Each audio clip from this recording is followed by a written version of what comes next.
Hey there, Griever Gang. Welcome back to Griever Productions. Now, I know it has been a while since I've looked at Nils, and a relatively distant amount of time since I've looked at the band Ad Infinitum as well. Or AD Infinitum. Crap. Now I can't even remember. I'm so useless with names. I'm so sorry. I've said this in a couple of videos now, where my memory is so bad, I'm probably going to react to songs a second time and not realize it, and then people are going to call me out online. But that's beside the point. We'll cross that bridge if we get to it. Now, I am wearing my Amaranth shirt, because as we know, Nils performs with Amaranth as well, and I saw them live when they were here in Australia, and I've got to say, it's in my top five concerts. I couldn't give you exactly the exact order of that top five because they were all incredible. My only thing would be next time I go, I'm taking a bigger group. It was just me and one other friend, and my God, it would have been so good if we had an entire group of people there. It would have been awesome. But that's beside the point. We're not here to talk or reminisce about past concerts we have seen.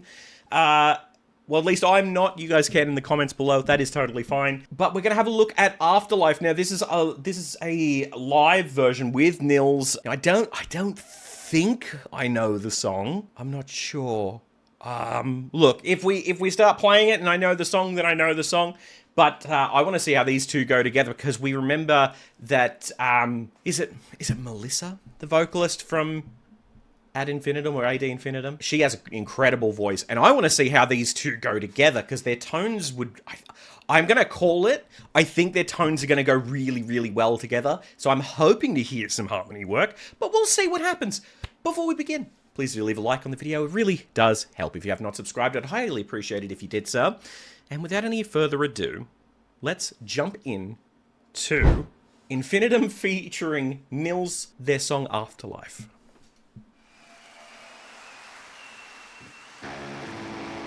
Turn it up all the way, that would help.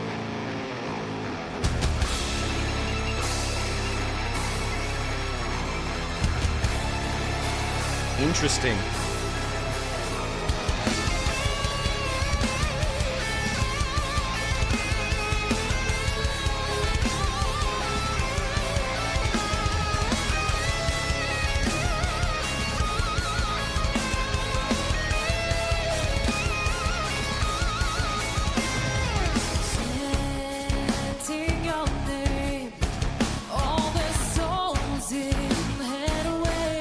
Her voice. Oh.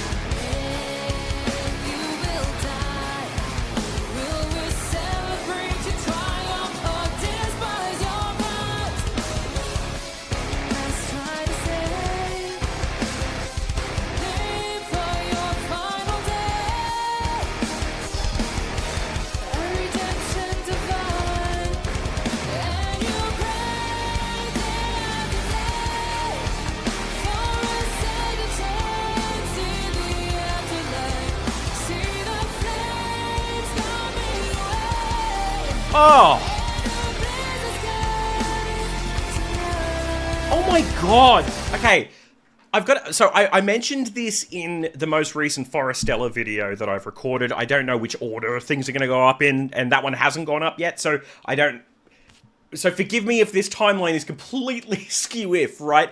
But I mentioned in that video that live recordings have, in recent years, have become much, much better. In a lot of live recordings, in the, I'll say, let's say 5 years and further beyond, tend to have issues in terms of things clashing with one another due to the way that things have been mic'd and that sort of thing. But in the current climate, live recordings are very, very good. In fact, if the singer is on point and the rest of the band is on point, you can hardly tell sometimes between a studio version and a live version.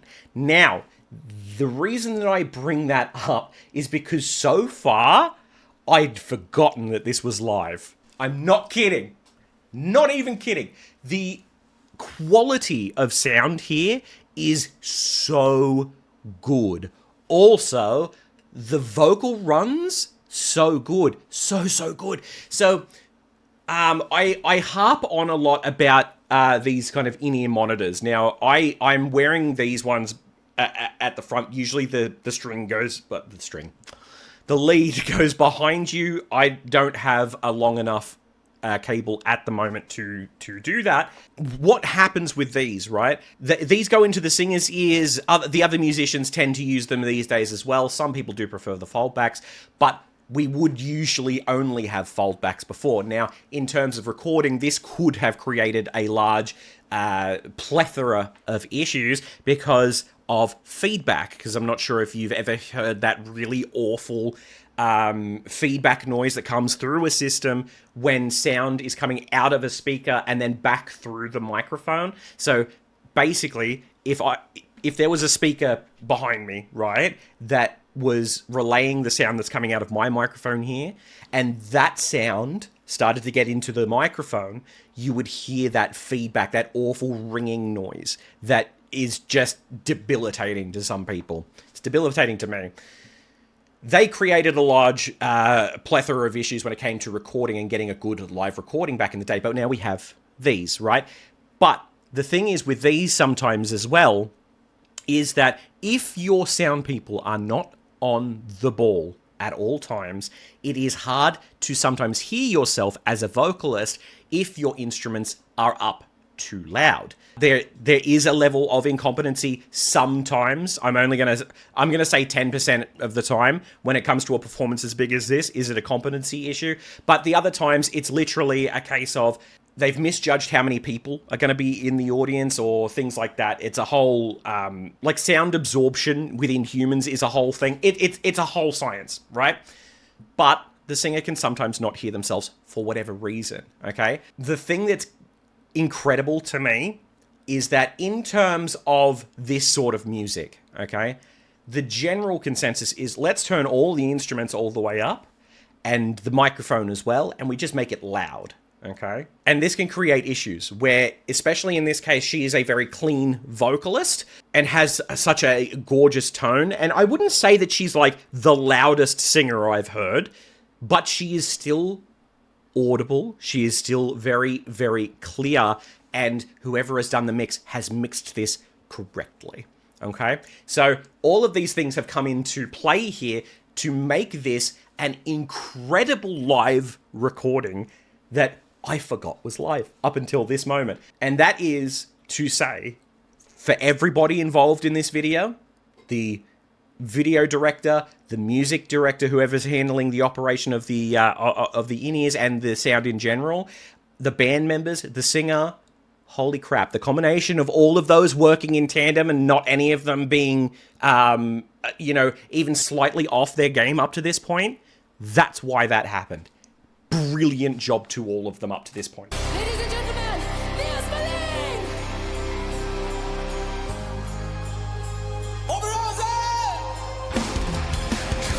Counting your tears, both the hunter and the prey, as you fade into the night, your own legacy, your fear is now coming to life. Amazing.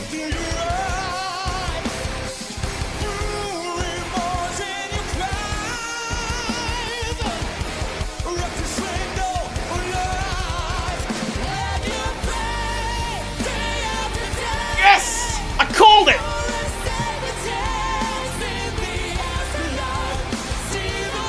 I'm so happy.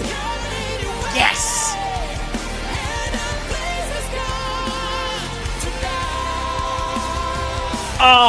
Oh, their vocal works so well together. That's so good. Let me take a moment here. The something that stands out to me so much with Nils and the way that he sings, and most of the videos I've harped on about this in recent weeks, right? But the Latin vowel sounds that we fall into when we sing ah, eh, e, o, and oo, singers will usually gravitate towards 2, maybe 3, and it's really interesting to hear the way that Nils approaches his vowels, because most of what he does, he changes. Like there was a couple of words in there that naturally, as you're speaking, you would fall into the E vowel. However, he changes it to an air vowel, which is absolutely the right choice. If you can't do, like, well, I say can't do an E sound, but like, let's say, for instance, that he was a singer that couldn't do those E sounds, but he could do the R and air sounds. And I'm not saying that that's the case, because I believe wholeheartedly he'd be able to do it as an active choice. What I would do is kind of venture them into doing the vowel sounds as R and air, as Nils has done. Now, I think he would have been able to hit those notes as an eval, and that would have been fine, but it's part of the style that he chooses as well as to what vowel sounds that he's actively singing. Like, just when he comes out here, I want to play this part again so that people can understand what I'm saying. There's a couple of words that if you sing them how you would sing them, usually they would come with the eval naturally, but he changes it to air and uses an R vowel. He's very proficient in both of those.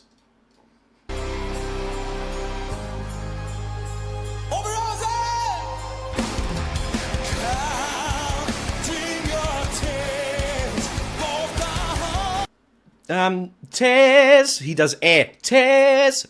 Whereas a lot of people would go tears.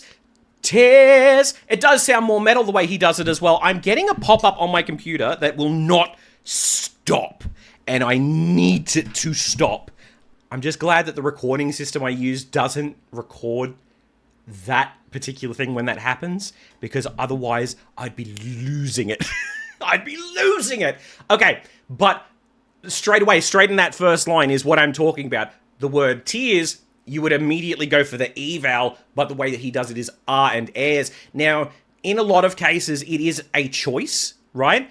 It also helps sometimes, I don't know if this is the case with him, but in some singers' cases, depending on where they come from in the world as well, their kind of accent and the way that they pronounce their words also helps them lean towards a particular vowel sound as well, because it doesn't matter where we are in the world, we fall into Latin vowel sounds when we're singing. It's done it again. I think I'd finished that thought before it annoyed me. I think I'd finished it. So I'm going to move on, and if not, I'll interject as future Jim. Okay.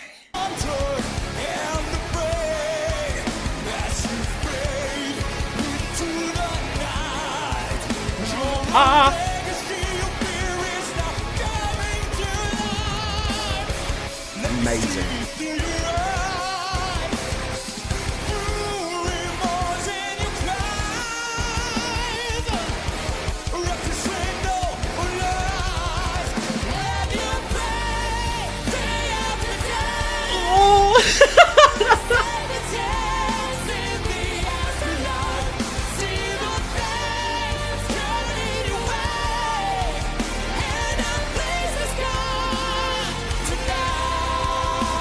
And again, that harmony hit just as hard the second time. That's so cool.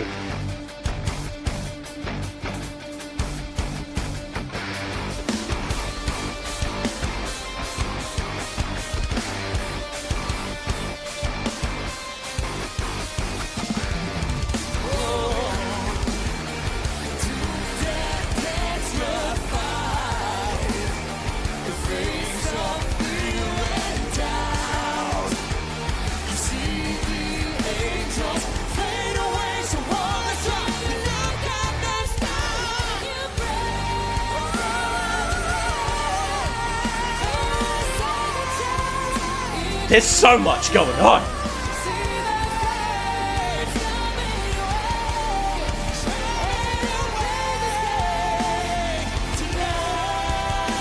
Oh, okay. Ooh. You know what? Let's continue on. I love this. That may actually be the end. Oh, it is the end. Ad infinitum, everyone, give it up! Ad infinitum. Thank you.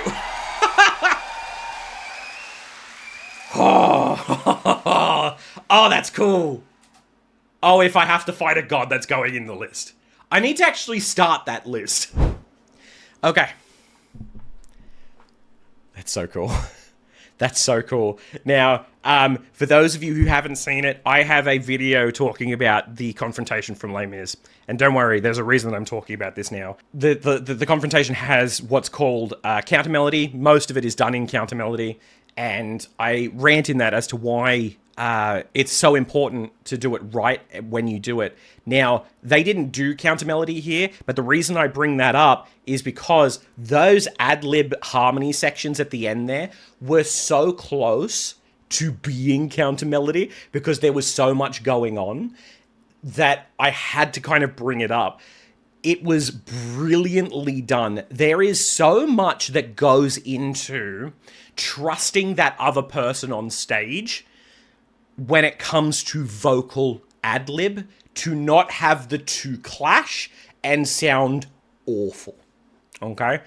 You can have two of the greatest vocalists in the world, and I'm sure that you can think of two immediately. If I say, think of the best two vocalists in the world right now, you can think of two. Even if those two came together and did a vocal gymnastic improvisational thing wrong, right? Well, not wrong, but if they both don't do it exactly right with the other person, it's going to sound shit. The way they did it there was so good. That was brilliant. Like, that was just wonderful from start to finish. Melissa's voice, I love her voice. I like, if this song, she's only a year younger than me. Oh my god, she's my age nearly. It's about 6 months younger than me. Sorry, I've just saw the information. I've got information on her up here now. She's 6 months younger than me. She's January 93. I'm June 92. And let's face it, of the two of us, she looks far better for the age. She looks far better for our age group. That was a bit of a tangent, and I apologize, but I just wanted to bring that up because that was phenomenal. The production of that, the music of that, every one of those band members knew the assignment. The two vocalists absolutely knew the assignment, and props to the sound guys, because again, without them having all of those elements perfect, that could have sounded awful. And all it takes, genuinely all it takes, is for the sound guy to stuff something up so that a person on the... it's a chain reaction, right? So let's say the singer can't hear herself, she's out of time or whatever, okay? That starts a chain reaction. The bandmates try to follow her, try to catch up with her, then it continues on, she can't hear it, she's correcting what she thinks is wrong, okay? It becomes a whole mess, okay? Live performance is so hard to get right, especially when recording it. But oh my god, this is one of the best live recordings I've ever heard. I'm going to say it, just genuinely, one of the best live recordings of a band that I've ever heard. So good. Anyway, that's all I have for you for this one. Thank you guys so much for watching. Like the video if you enjoyed. Subscribe. Do all that sort of thing. My brain skipped a beat for a second, and I'll see you next time. Bye for now. Thank you so much for watching. If you liked what we did here today, for as little as $3 Australian per month, you can join us over on Patreon and become one of our tiered members and join the wonderful list of people here. If you're into gaming, I also have a gaming channel that I have recently gotten back into, and also on this splash screen you might see something a little bit interesting. More news on that coming soon.